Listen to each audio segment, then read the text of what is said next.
ভোরের হালকা কুয়াশা জানান দিচ্ছে শীতের আগমনী বার্তা। গত এক সপ্তাহ নীলফামারীতে তাপমাত্রা 15 থেকে 18 ডিগ্রিতে ওঠানামা করছে। এই মুহূর্তে জেলায় আছেন সহকর্মী শাকির হোসেন বাদল, সরাসরি যাচ্ছি তার কাছে। বাদল, নীলফামারীতে ইতিমধ্যে কিন্তু শীতের প্রকোপ দেখা দিয়েছে। আপনারা জানেন যে নীলফামারী হচ্ছে হিমালয়ের পাদদেশের একটি এলাকা। এখানে শীত বরাবরই প্রচণ্ড আকার ধারণ করে এবং এই এলাকার শীত মানুষকে কাবু করে ফেলে। ইতিমধ্যে গত ৬-৭ দিন ধরেই কিন্তু নীলফামারীতে শীতের প্রকোপ বাড়তে শুরু করেছে। এখানে বর্তমানে এখানকার তাপমাত্রা 15 থেকে 18 ডিগ্রি সেলসিয়াসের মধ্যে ওঠানামা করছে। কুয়াশা যদিও এখনো প্রচণ্ড আকারে কুয়াশা পড়া শুরু করে নেই, তবে হালকা কুয়াশা পড়ছে, যা দৃষ্টিসীমা আপনার ৮০ মিটারের কাছাকাছি। ভোরের দিকে কুয়াশাটা একটু বেশি থাকলেও দিন গড়াতে থাকলে কুয়াশার পরিমাণ কিন্তু কমে যাচ্ছে। কিন্তু ইতিমধ্যে আমরা এখানে দেখছেন যে আপনারা অনেক অনেক রিক্সা শ্রমিক, ভ্যান শ্রমিক, অটো শ্রমিক এখানে আছে।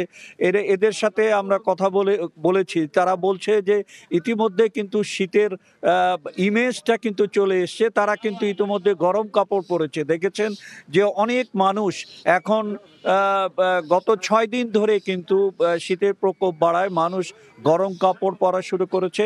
এবং এই অবস্থা আমি সৈয়দপুর বিমানবন্দর আবহাওয়া অফিসের কর্মকর্তা লোকমান হাকিমের সাথে কথা বলেছি।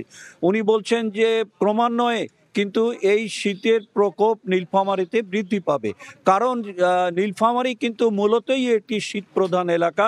এখানে যেহেতু এটি হিমালয়ের পাদদেশের একটি অংশ, এখানে শীতের প্রকোপ কিন্তু বরাবরই বেশি থাকে। এবারও তার কিন্তু ব্যতিক্রম হবে না। উনি বলছেন যে এখন যে অবস্থা, গত ৬ দিন ধরে আমি প্রথমেই আপনাদেরকে জানিয়েছি যে গত ৬ দিন ধরে এখানকার তাপমাত্রা 15 থেকে 18-র মধ্যে ওঠানামা করছে। আজকের মনে হয় সকাল বেলায় ভোরবেলার দিকে এই তাপমাত্রা সর্বনিম্ন তাপমাত্রা 15 ডিগ্রি সেলসিয়াস ছিল। এটি ক্রমান্বয়ে বাড়তে বাড়তে 28 পর্যন্ত, সারাদিনে সর্বোচ্চ 28 থেকে 30 পর্যন্ত ওঠানামা করছে। তো শীতের কারণে এখানে অলরেডি দেখা যাচ্ছে যে শীতের প্রকোপ বৃদ্ধি পাওয়ার কারণে হাসপাতালগুলোতে কিন্তু শিশু রোগীর সংখ্যা বৃদ্ধি পাচ্ছে। আমরা হাসপাতাল কর্তৃপক্ষের সাথে কথা বলেছি, ওনারা জানিয়েছেন যে আমরা ইতিমধ্যে যাতে শীতের প্রকোপে শিশুরা বা বয়স্ক মানুষ যাতে রোগাক্রান্ত বেশিভাবে না হয়, ইতিমধ্যে তারা পরামর্শ দিতে শুরু করেছেন। তারা বলছেন যে আমরা রোগীদেরকে পরামর্শ দিচ্ছি, অভিভাবকদের পরামর্শ দিচ্ছি যে আপনারা এখন থেকে গরম কাপড় ব্যবহার করেন এবং নিজেরাও গরম পানি খেয়ে খাবার অভ্যাস তৈরি করেন, যাতে করে এই শীতজনিত রোগ থেকে রক্ষা পেতে পারেন।